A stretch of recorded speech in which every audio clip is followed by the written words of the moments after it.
In further developments, the king of the Royal Bafokeng nation, Leruo Molotlegi, has urged mining communities and traditional authorities to diversify their investments from the sector. He was speaking to business editor Xolani Mbanjwa at the Investor in Africa Mining Indaba underway in Cape Town.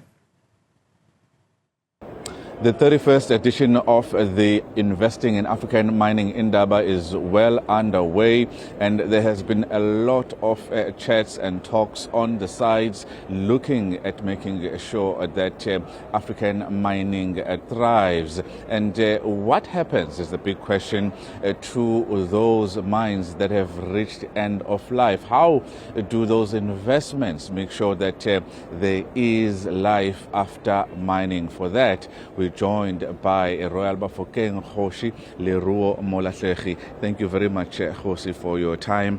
Let's talk about where you are right now as a company and where you wanted to go. Diversification is an important part of the future, particularly since you were heavy on platinum in the beginning. Well, as a community, not as a company.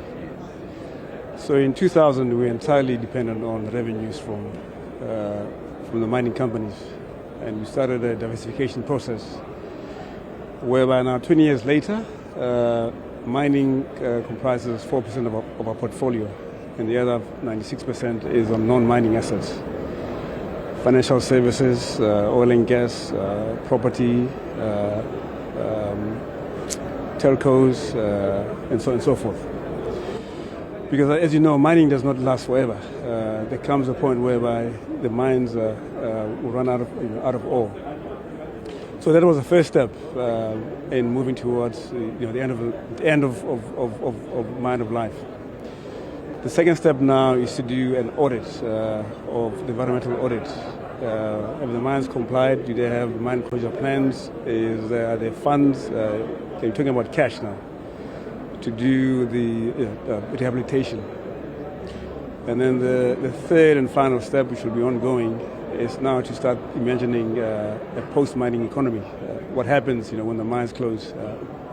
So that's where essentially we're at. And part of us being here at the Mining Indaba is to begin to socialize those processes.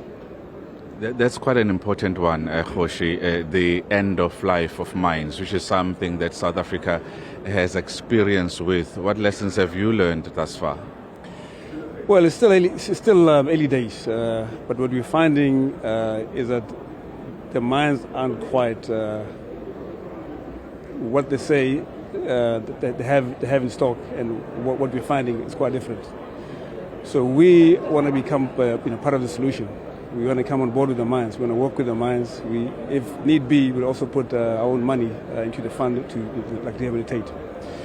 And so it's still early days. We're socializing the ideas.